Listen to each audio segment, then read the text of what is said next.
Okay. Haven't done this in a while. I'm so happy to be back. Just making this video.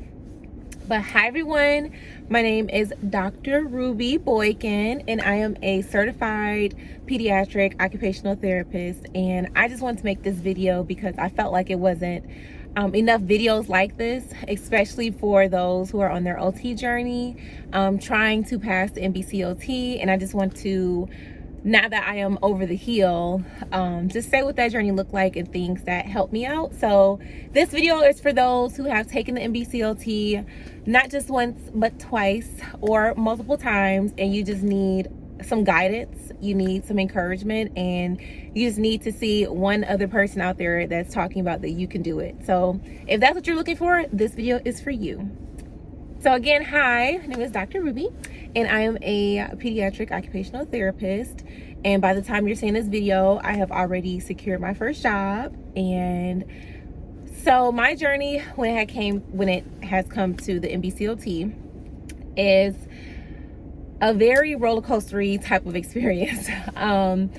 Some back information is I do not like testing environments. I feel like it's not creative. It's very heavy on book information, book knowledge, and the type of exam it just gives you so much despair. Like, it makes you feel like if you don't pass it, you can't do what you have dreamed to do for years. And in a way, it's true. Like, if you don't pass the exam, you can't practice yet. So that's the reality of it. So I graduated from University of Michigan Flint doctoral OTD program last year, August 2023. 2 weeks after that, I got married, and I took that month of September off just to calm down. Like, during the program, it was an all-year program, all-year round program, and the last year of the OTD program was our fieldwork level 1, 2, and then capstone. So I have been in school like nonstop. So I took that September month off, and I began studying all of October and November, and around Thanksgiving is when I attempted to take the exam the first time. And I felt that my studying techniques I utilized past the OT. I appreciated their recorded tutoring sessions. That was definitely helpful. And I did appreciate the practice questions.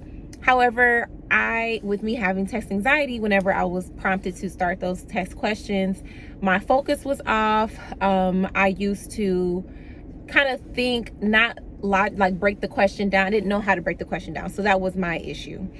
And so I used past OT. I tried to go back to like my study notes from back when I was in school. And I felt like the information was very overwhelming. I wasn't sure what to focus on, how much of the detail I should be studying, and if it should be information I'm studying and just doing recall, or I'm practicing breaking down the question, or a little bit of everything. So around that time when I took the exam, November 2023, that was the past version of the exam. You couldn't go back on any of like the case problem type of questions, and you kind of just had to make sure that you are reading the detail. So I received my score and I did not pass, and I was devastated. I felt very wow, I just did all of this, and I thought I went to the library, I was studying throughout the week. During that time, I was part-time, so I tried to average about 18 hours a week for studying, and I was only doing maybe 5 to 6 days a week. So I was devastated.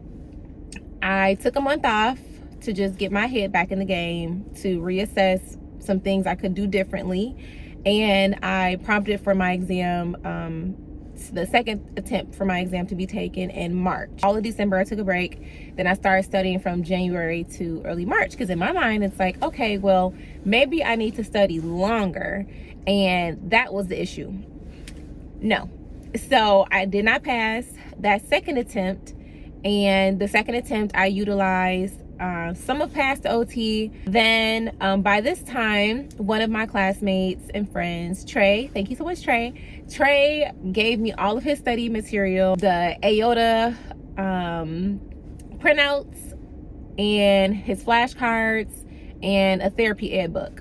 So the therapy ed book was already pre-loved, so I did not have any access to their exams through their site, but I was able to join any study groups. I scheduled a tutoring session with Miss Paula. Miss Paula was awesome, and it was great. I felt like I was really pushing forward. I felt like I was doing more practice questions. I was doing maybe 20, 30 practice questions a day, and I received my score on March 7th, and I did not pass again. Right, how stressful. And I was only 7 points from passing that second time. So I had a lot of life things going on between March and April. So although my turnaround to start studying for the exam was about maybe like 2 or 3 weeks, I felt like my attention was not there. So between March and the third attempt, I went down to 10 hours a week for working, and I upped my study hours to be a minimum of 20 hours a week. Now, during the time with the therapy ed book, I feel that I was doing a lot of typing. I was trying to do a lot of writing, and I really was not processing the information and quizzing myself on how to decode the questions. So when people say like you have to learn how to take the exam, you truly have to learn how to break down the questions, where you're trying to find keywords that are either bold, italicized, emphasized in a way within the question, and also understand when you read the question, understanding that what you're reading in the beginning of the question might not be what the question is going to ask you at the end. So don't assume and have your mind set up and now you're going through different charts and graphs and whatever, trying to break down what the question is going to basically be asking you, because trust me, that answer is going to be there. It's just not the correct answer, because that's not what the question is trying to ask you. During that time, I had many study packets. I had little funny sayings, mnemonics, picmonics, they do work. I would say not focusing so heavily on those, because during the exam you just never know what you may get. Like, you could be studying heavy on ortho and then they're asking you about management, pediatrics, especially when it comes to the reflexes, developmental milestones. It is difficult. I want to affirm you in that is very difficult. And sometimes you have to, what I did when I studied, I broke it down by oral development, fine motor, and then gross motor. And I had a chart where I pretty much based it off of infancy, baby, toddler, and then young child. So when I was studying, I was reading across the line. So it made me be like, oh, okay, well, if I see this, then also remember this. And then that ties into what they're doing fine motor wise, and also ties into what they're doing gross motor. Also being creative. I created stories in my head. I tried to connect certain learned parts that I was studying to actual people in my life, so that I can be like, okay, well, while I think about, let's say, for example, like baby Jenna, like, okay, baby Jenna is this age, so she should be able to do this, or these reflexes will still show because they have not been integrated. So that was very helpful for me. The second time when I did not pass, I was very irritated. What is it that's not clicking for me? Like, what is it that I need to do more of? So, like I said, that the end of March and beginning of April is honestly a big blur. At the end of March, April, and May, I was supposed to have been studying. I felt like I was studying, but my brain was burnt out. At that point, I was burnt out. I was tired of staring at this type of material. I was tired of the study sessions, the flashcards, the reviewing, the small practice quizzes. Like, I was just tired. I didn't want to see anything connected to an exam, but I knew that I had to, because it was my responsibility that I need to pass. Like, it's my goal, it's my dream. So I postponed my third attempt from June 18th until July 9th. That I did even worse than the second time I took my exam. And I was just like, you know what? I am over this. In my mind, I was like, you know, I can't do nothing until I pass my boards. Like, I'm currently still working at the time, I was currently still working at my capstone site. I was like, you know, I created this whole support group from Foundation Up. I'm not going to quit on this goal, but what do I need to do to refocus my mind? And I just remembered, this is where I enter in Dr. Jacob. Thank you so much. I used to have conversations with Dr. Jacob, my interim director at U of M Flint, and also she was one of my professors. And she sent me this email around the time before I was supposed to take my third attempt, and it was just such an encouraging email that when I was in the library, I literally started bawling, crying, and I am sobbing. Like, you know, when you're sobbing and like your mouth is open and your eyes is like trying to go like this because you're not trying to like blink and make yourself cry even harder. It was one of those type of cries. And I told her how much that email of encouragement meant to me, because I felt like no one could understand where my mental psyche was at that point, especially when you have not passed the exam on your third attempt, and now you're entering in almost a year out of school and you're not practicing. And my husband was very supportive. My friend Taylor, who she's also a pediatric OT, they were very encouraging. Avia, who's also a certified OT, they just lifted me up in such a way where I didn't feel ashamed, but it also wasn't something I was screaming from the rooftops.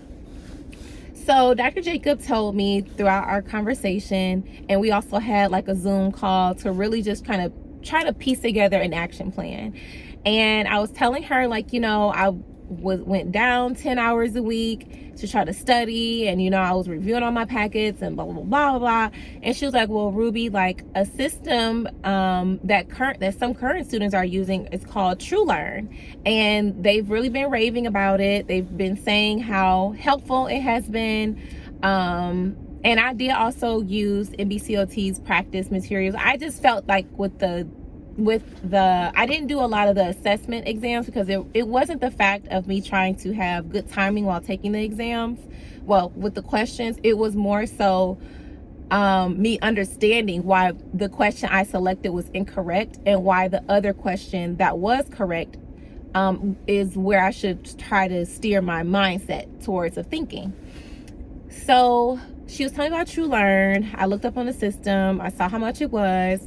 And I honestly did the subscription. I was for 90 days because I knew that I did not want to go further than 8 weeks of studying. I knew that I did not schedule my exam until like the 6th week or maybe the 5th week of my studying, so that I wasn't having an impending doom of a date in my mind. Because again, when you have generalized anxiety, you definitely need to accommodate for that. I mean, we all have our isms. We all have our things. No human being is perfect.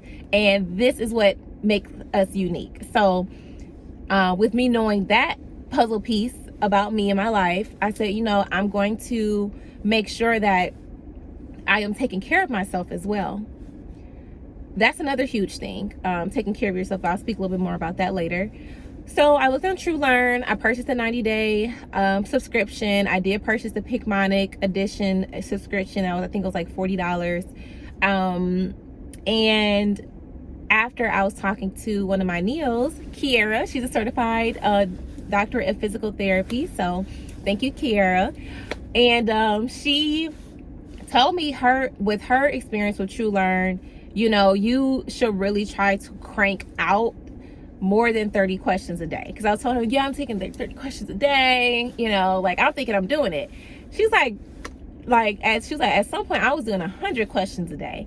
And yes, there is like on TrueLearn, it's about maybe 2,500 questions or 2,000 questions, something like that. So keep in mind, my first 2 weeks of doing TrueLearn, I was doing the 30 questions a day. I was writing down the questions I got incorrect to review later. Some nights I was not able to always do reviews, so don't beat yourself up if you're not able to do that. But it was something that I was able to go back and review. So I ended up boosting my hours back up at work to 20 hours a week.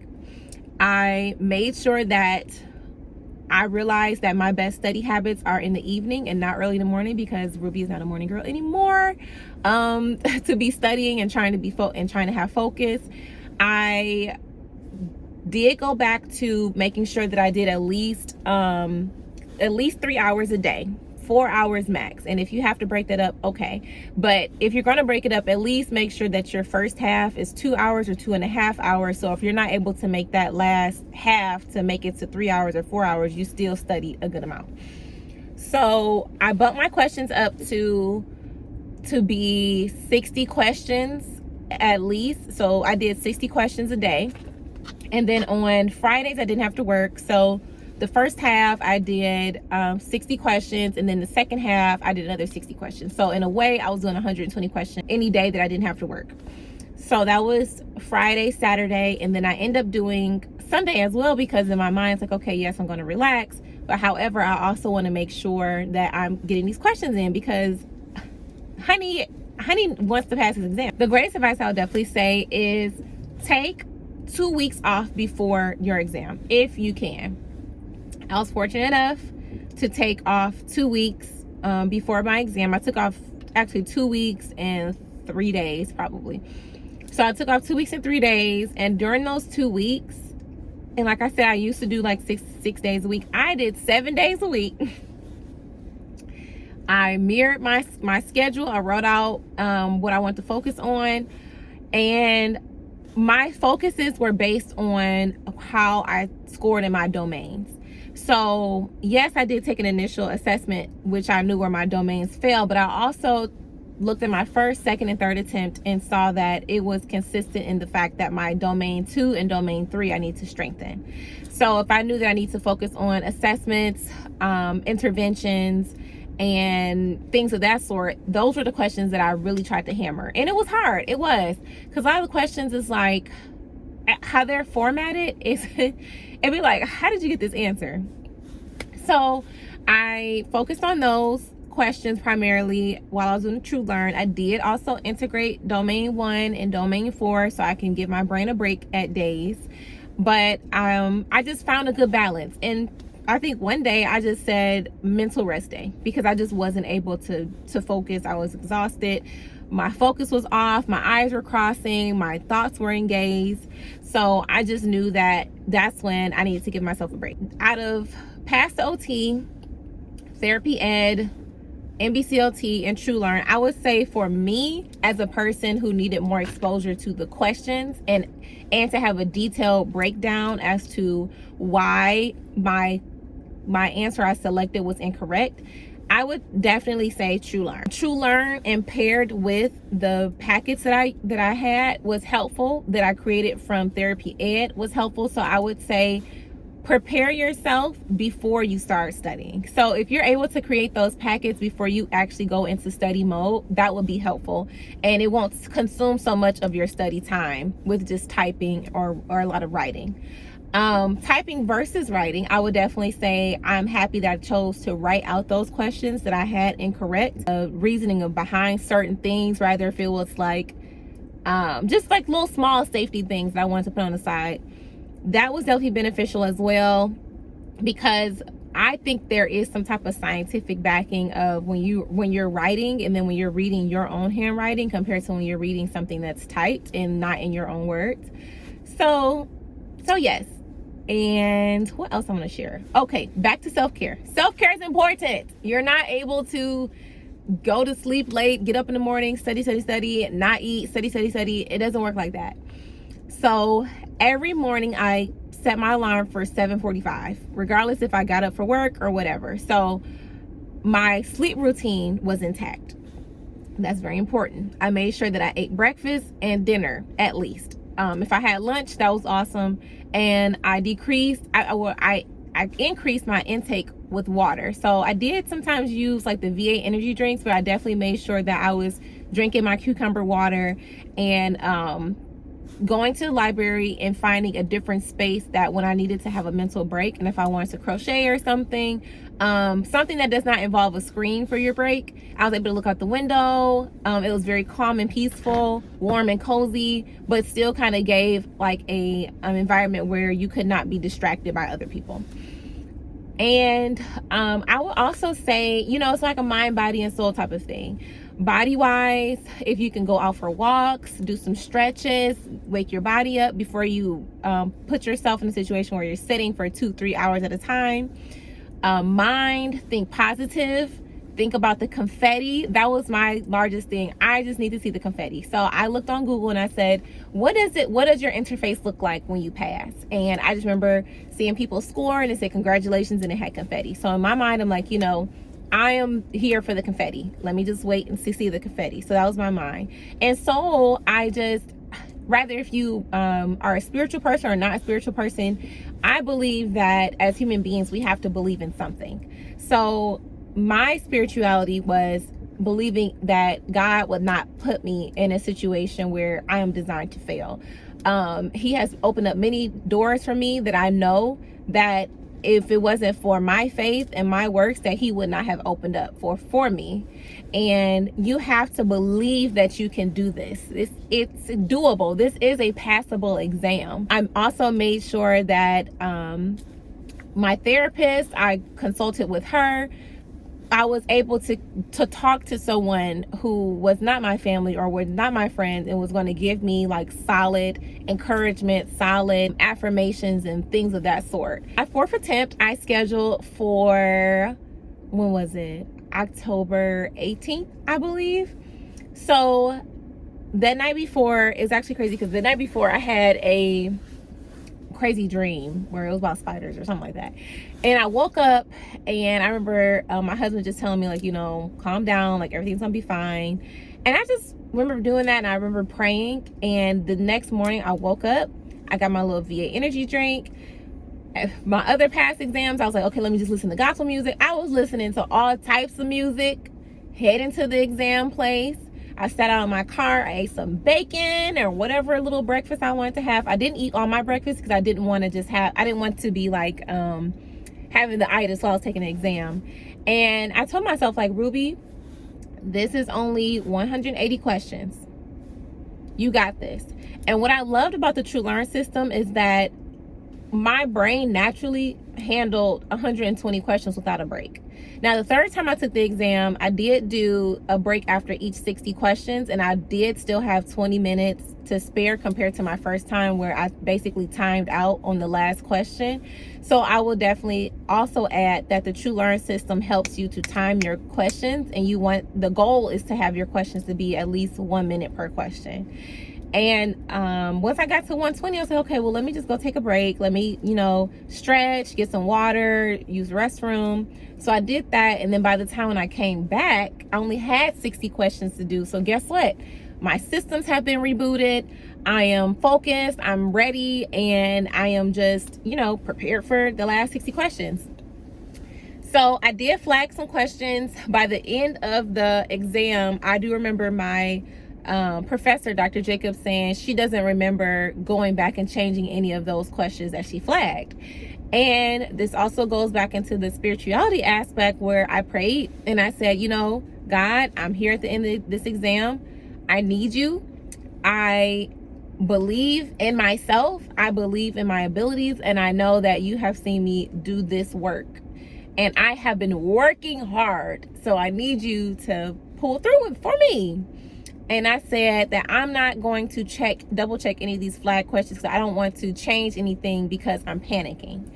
And that's something different that I did not do with the other 3 attempts. Like I did change some questions with those, and I do think that I would have passed my second attempt. I feel like I changed a question, and that's what threw my my score to be 7 points off from passing personally. So I didn't change anything, and I walked out the exam and I felt great. I said, it's not in my hands anymore. I did what I was supposed to do. I did what I needed to do. And I went in my car and I just went about my day. I kept telling myself every time when those thoughts came, especially as I got closer and closer and closer to the reveal of when the scores come out, I kept telling myself, Ruby, you got this. Think about the confetti. You got this. You don't have to I didn't talk about my exam or the date coming up with anybody, actually. So a lot of my family were very shocked when I told them I passed because they didn't even know I was gearing up to take the exam again. And I just remember waking up on that Wednesday morning. My schedule at work was that I didn't have to work that day. That day also was my grandmother's heavenly birthday, 10/23.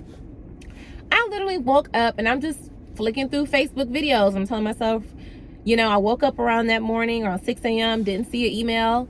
I'm like, okay, well, the last couple times I received an email between 5 and 6 a.m., so let me just go back to sleep. It's around 10 o'clock. I'm scrolling through my, scrolling through Facebook, and then I see something that flashed across my screen saying, you did it. You passed the NBCOT. And I'm like, I know you lying. So I'm like, wait. So I click on it and I'm reading it, and it's like, blah, blah, blah, Ruby, you know, you're certified OTR. And I'm just like, I know you lying.